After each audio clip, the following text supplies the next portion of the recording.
Hello and welcome. My name is Amanda Woodyard, and I am the Director in Community Engaged Learning at Kent State.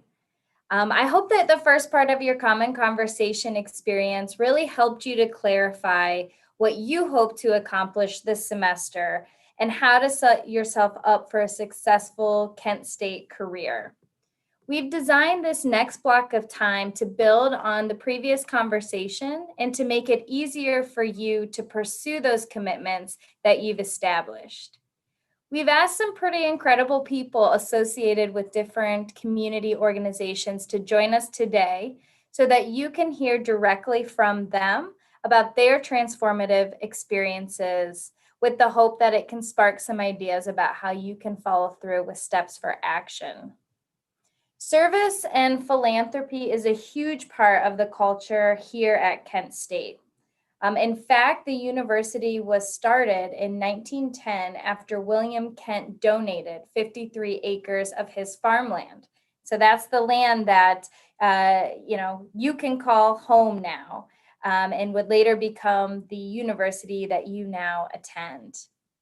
So it's our intention that while you're here at Kent State, you not only receive a world-class education during your time as a Golden Flash, but that you also develop a passion for serving the needs of your community. And we want all of you to graduate with a commitment to enacting positive change. So how does all of that work here at Kent State? Well, first, a little bit about our office. So our office is called Community Engaged Learning, and we help students to advance social change by connecting you, your academic, your personal interests, and your talents with all kinds of opportunities, locally, regionally, even international opportunities. And all the while helping you to develop skills that employers are looking for. So it is definitely not one size fits all, as you'll see here in a little bit when our guests are featured. Everyone's experience with engagement at the university will look different. So community engaged learning offers short-term experiences like our monthly days of service. And this is where students would travel to different sites all across the city of Kent to work on a variety of service projects for a few hours. We also offer longer, more immersive experiences like our alternative break trips. These are amazing travel experiences that are organized around a particular social issue or community challenge. For example, students have learned about human trafficking at the State House in Columbus, Ohio. They've built homes after natural disasters in New Orleans and Houston. Students have gone to New York City to celebrate the LGBTQ community in support of the 50th anniversary of World Pride. And we've also sent students to the Dominican Republic to support clean water initiatives. And that is just to name a few. Locally, we also support hunger fighting initiatives through our Campus Kitchen program, which you'll hear more about in a few minutes. We recover food that otherwise would go to waste from local grocery stores and farmers and take that food and use it to hold a biweekly food pantry here on campus for all of our students, faculty, staff, and even community members. Our nutrition students also use the food to prepare nutritious meals for local social service agencies. Finally, community engaged learning has a lot of leadership roles that you can pursue as well. So all of the experiences that I just told you about are led by dedicated and passionate students who lead the service as well as reflection. And they also work directly with our community partners on original projects too. So while things may look a little different this year due to the pandemic, community engaged learning is still very committed to connecting you all with our amazing community partners so that you can either start or continue your journey of impact. So, are you ready to get involved? The best way that you can stay in touch with our office is definitely through our social media accounts. You can find us on Twitter, Instagram, and Facebook. All of our usernames are Kent State CEL. And we also have a bi-weekly newsletter that you can subscribe to at our website, kent.edu/community. So now I'm very excited to introduce you to some of our partners who are going to share a little bit more about themselves, as well as some ways that you all can begin to get involved. So I'd like to welcome all of the guests who are on the video stream with us today. We're just going to go around, and if I can have each of you introduce yourself, your name, what your role is in the community or here at Kent, and just give us a little 1 to 2 minutes of what activities you've been involved with while you're a Kent State student. Tom, would you want to start us off? Sure. Hey, everybody. My name's Tom Sonnenstein. I'm a senior at Kent State this year. I'm a biochem and psychology double major with focuses on pre-med. Since I got to Kent State, I actually came as a transfer student, and first semester, just like you guys, didn't really know what to get involved with, didn't really have many friends, didn't know what to do. So first semester, I unfortunately stayed in the background, didn't do much. I realized that was a mistake when I started my second semester, my fall sophomore year, got involved with Campus Kitchen. So that's been 2 years ago, and I've been with them ever since. I'm a leader for the delivery shift, and since my time starting with that, I've helped with every other shift. I've been able to meet amazing people, like some other people you'll see soon as well, while also helping people in the community, like Amanda said, by giving food back to those that are food insecure. Additionally, I am a part of 2 psychology clubs, Psi Chi and Peer Mentor Program, and those have helped me not only help other students in the psychology department and major, but also meet new friends and people I talk to every day. Great, thanks, Tom. Nate, you want to go ahead and introduce yourself, please? Sure. So my name is Nate, and I'm a sophomore math and neuroscience double major with a minor in chem. And I was the opposite of Tom as a freshman. I signed up for literally everything, and it was way too much, and I had to cut back a little bit. But I didn't regret signing up for one club, because even the people I just met for one day, I still know them, I still talk to them, and it's great. I, like Tom, work at Campus Kitchen, and it's the same thing. You meet great, like-minded people who really care about what they do, and it changes the way you look at the food around you. It changes the way you look at the world around you. I help with the recovery shift and the farmers market shift. Outside of that, I volunteer at the local hospital, Kent Social Services. I'm in 2 fraternities. I'm in the math club and dodgeball club as well. Cool. Thank you. We have some busy people on the call, so thanks for taking time to be here. Alexandra, can you introduce yourself, please? Thank you, Amanda. My name is Alexandra Brown. I graduated from Kent State in 2018, and I got my bachelor's in nutritional sciences. And then I headed down to Louisiana, and now I have my master's in nutritional sciences. And I was just pretty involved with Kent overall. And so first, I was an RA for 2 years. I was in a sorority. Well, I still am in it, Delta Sigma Theta Sorority Incorporated. And then also with community engaged learning, I did the alternative spring breaks. I did the super service Saturdays. I did Campus Kitchen. I was also in AmeriCorps Vista, and I was just overall really involved in service. And I feel like me being a part of the community engaged learning community really helped me basically be more prepared to be a community service leader as an RA. And then I was also a community service liaison for my sorority. So that really just helped me overall. And then just with that, my senior year, I received the Ebony Achievement Award, which is through BUS, which is Black United Students. And if it wasn't for community engaged learning, I would have never received that award. So it was just good to know that it all like streamlined together. Thank you. Thanks all for doing your introductions. I'm already inspired. But Tom, I have a question for you. You've been involved in a lot of different things. So what connections do you see between your different forms of involvement and what you want to do with your future career?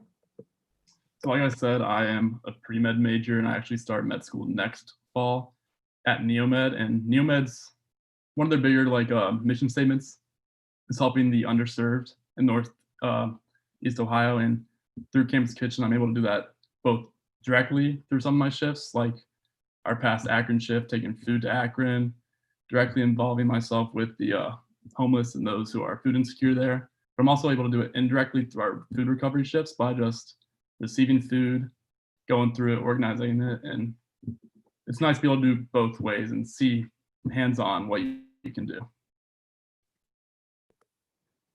Thanks, Tom. How about you, Nate?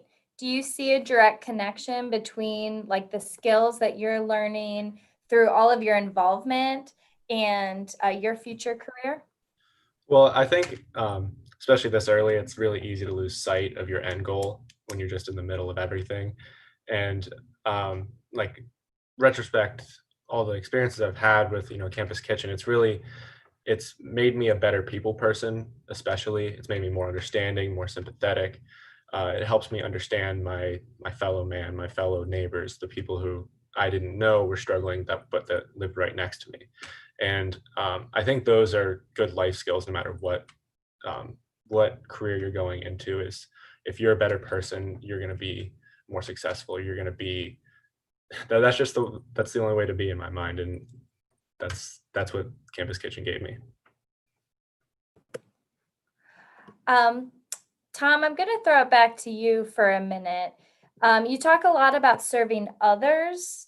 Do you also see your participation in these activities as a way to serve yourself? And like, how do you personally think that you've been impacted? The biggest way I'd say I've been impacted is by meeting new people. And that does not just involve those that we help, but also all the fellow volunteers that I meet shift in, shift out, getting to know names, remembering them, seeing them every day. And then when they don't show up for whatever reason, it's sad. And that's how you know it's made a big impact. Because if it's just some random volunteer that shows up a random day, but then you see them day in, day out, they aren't there anymore. Like they made an impact not only on the people that you're helping also, but on us. And it's just through friendships like that, also with, like I said, people that we help. Like Shazia, a community member that's been helping us for years on Saturdays. I haven't seen her in months, and I'm looking forward to seeing her again. Yeah, the pandemic has really, made us adjust some of our shifts and the way that we do things and the way that we serve and volunteer. But all of these folks are finding ways to still be impactful and to still get the work done just in a different way. Alexandra, you're currently working. Will you tell us a little bit about what you do now for your career and how what you did here at Kent State really helped set you up for that career? Good question, Amanda. So currently I am the nutrition director at Meals on Wheels in like a smaller town right outside of Columbus, Ohio. We serve about 900 clients a day, seniors. So they're 60 and older. They're not able really like to get out their house. So basically like we just prepare meals for them. And then we have meal delivery drivers like send them out. So, I mean, it really just connected because Campus Kitchen is a nonprofit. Campus Kitchen has connections all over the country, just like Meals on Wheels. Campus Kitchen also runs a kitchen, just like I do. So I was really able just to learn hands-on, not only how to communicate with people that come in and volunteer, but also different types of clients. So I know on Fridays we would go to the Akron Bridge and like we would set up a whole bunch of food and then basically serve it. So that really just humbled me to really learn how you can really just make an impact on someone just by like serving them just like a plate of food. And that's basically what I do on a daily basis. And what I've learned, it's not at my job, I don't always get thank yous or anything like that. Neither did I always at the bridge. I mean, but honestly, people are really nice at the bridge, so people did say thank you. But it just really taught me how to just be humble and to just learn how to give effortlessly. And I just really enjoyed that, and just having conversations with people and just enjoying people's company overall. So without the campus kitchen, honestly, I feel like I wouldn't be able to like really support my resume as I had during my interview. I was like, yeah, I've done these things because of campus kitchen. Yeah, so yes. Thanks. You also talked about how you did an alternative spring break experience. Can you briefly just talk about what that is and how those experiences impacted you as well? Yeah, so an alternative spring break is basically like how Amanda said, how like they went to Columbus, they've been to Houston, et cetera, New Orleans. For my alternative spring breaks, I got to lead the one in Detroit as well as one in a little town in Ohio. And the one in Ohio, we basically fixed up a campsite and we like did outside work, we did indoor work. And then in Detroit, it was more gardening as well as feeding community members. And basically from those experiences, I was just able to grow overall as an individual. But I can give you like a specific instance. So this is kind of outside the norm, but I remember there were a lot of women that were on the one that was in Ohio. We volunteer with a lot of students there from Oman, the country. And there was one day where they cooked the food for us. Mind you, we were only living on $1 per person per meal. So every day, $3, I could only eat off of $3. So it was like a real experience because some people can only eat off $3 a day. So basically like they made their country, their culture meal for us. And we all got to sit down and really enjoy it with them. And they talked about their culture and what they were like and, you know, how it was back in their home. And just overall, I really just respected the family values that they had. And one other thing I really respected that completely changed my life is that they were Muslim as well.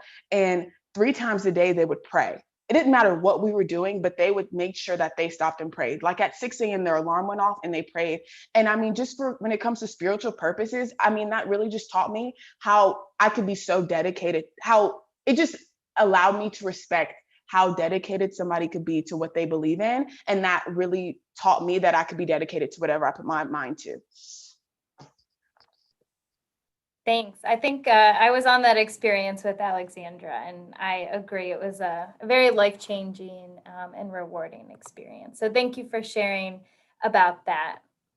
Tom, what final advice would you give to this incoming class of arts and sciences students? Is there anything that you would want to leave with them or something you wish you had known?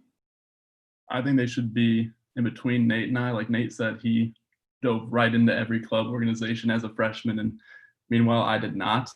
I think you should find a happy medium. Go look at a few clubs. Like I know last night they had a virtual fair. Tonight they do, and I think the next 2 nights they do as well. Go look at a few that interest you. Ask a few questions. Doesn't have to be 100% interesting, but poke your head in there. Get involved in some, because you're starting out building your resume, meeting new friends. By the time you're applying for internships, grad school, even just jobs, you're gonna be set up for success. Great advice. Yeah, you don't want to burn yourself out too quickly, but you definitely want to take the risk and put yourself out there. Nate, how about you? Do you have some words of wisdom for the incoming class?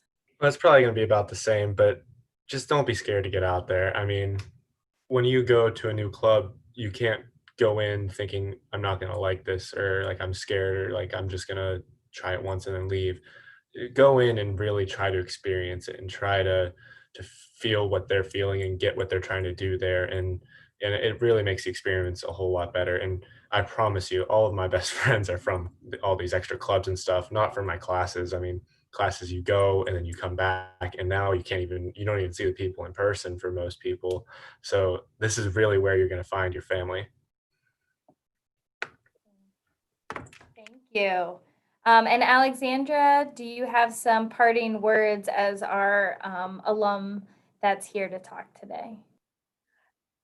Parting words. So I get like just to piggyback off what they said, just be involved. Don't be afraid to step outside your comfort zone. When you're outside your comfort zone, in most cases, when it comes to service, that means you're definitely doing something right. And making sure that you have a mentor. Like I would say, Amanda's been my mentor since I was like 19, and she's still my mentor to this day. So the thing is, it's like if you have a mentor and you're stepping outside of your comfort zone and that mentor keeps you accountable, or making sure that you surround yourselves with friends that keep you accountable, you're going to do great, because all those things have to like really be in balance. And that's what you just like learn as a freshman. Freshman year, you want to be friends with everybody, and there's nothing wrong with that. But just learning how to discern what you actually, what your actual like desires are and what you want out of something, then you'll actually end up winning in the long run versus going in there lost in the situation. Because you determine your fate. And I ultimately believe that to be true. And if you set goals, smart goals, you will succeed. Thank you. Awesome. Well, unfortunately, in the interest of time, we need to leave it there. But I do want to thank all of our partners for taking the time to share their experience with us. So it's always great to see and talk with all of you. And for those who are tuning in from arts and sciences, I just want to say that, as you prepare to complete one more of the common conversation activities that we have for you, I just want to point something out about service that I hope that you picked up on during the conversation we just had. And that is that service can be quite complex. And a lot of times we think of service as an act that involves us and other people and us like directly serving them. And a big part of service does operate based on that framework. Like if you're actually feeding someone a meal or if you're tutoring another student. But I hope that you were able to hear in the conversation that there are also some other examples of service in ways that are more indirect, meaning that you don't necessarily see those who benefit. You're sometimes behind the scenes. And also that service can be and should be self-focused. So acts of self-care, like seeing a counselor if you need to see a counselor, exercising regularly, getting enough sleep, or recognizing when you're overcommitted, as we heard in the call. These are all ways that we can also serve ourselves. I think it's really important, especially now that, times are a little bit strange. We're in the middle of a pandemic, and you have a big transition coming here to Kent State. So, when we're positively changing our communities, serving ourselves is just as important as serving others. You may have already heard the phrase, flashes take care of flashes. If you haven't yet, you will here at Kent State. We've adopted this phrase as a university community, not just because it, sounds really catchy, but service to others and also to ourselves is a main community value. It's a pillar here at Kent State, and it's a part of our institutional identity. And that's why we've taken up, an hour of time talking about this, and these amazing guests have come back to share about their experience as well. So we hope that our conversation today has helped you to identify how you can enact this value in your own experience here at Kent State, starting right now this semester. I know it's going to be a really good one. So thank you for tuning in. I hope that you have an amazing day, a great semester, and a fabulous time here at Kent State. Go Flashes. Thank you all.